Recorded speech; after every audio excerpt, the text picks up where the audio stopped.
And there's been a flurry of diplomatic activity in recent months to jumpstart those talks, the long-stalled six-party nuclear talks on North Korea's denuclearization. North Korea, however, is refusing to make any concessions on its nuclear program. Our Hwang Sung-hee sat down with Victor Cha, Korea chair for the Center of Strategic and International Studies, and she asked him whether he thought the talks would resume anytime soon.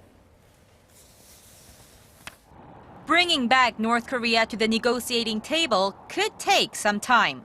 In an interview with Arirang News on Tuesday, Victor Cha, Korea chair for the Center for Strategic and International Studies, said the United States has shown some flexibility, but that its offer remains unanswered.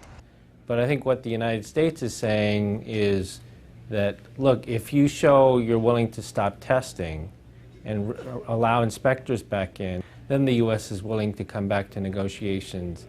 It's a sign of flexibility on the part of the United States to keep the negotiations alive. But the North Koreans don't seem to be interested in that right now. While some view the so-called six-party talks as an old formula, the visiting expert said the multilateral framework is still a valid way to denuclearize Pyongyang.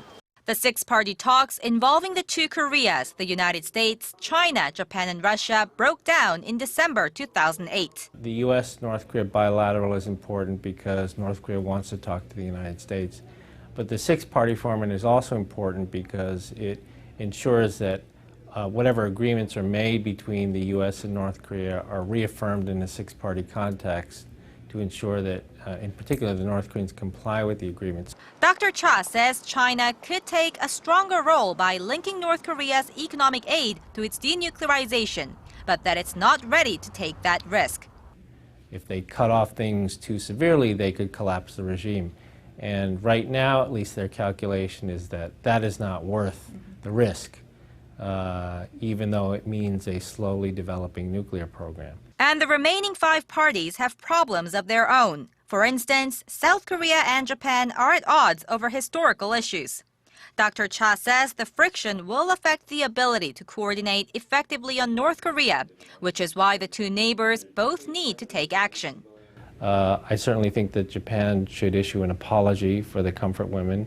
But if the Japanese issue an apology, I think the South Koreans have to be ready to accept an apology. Hwang Sung-hee, Arirang News.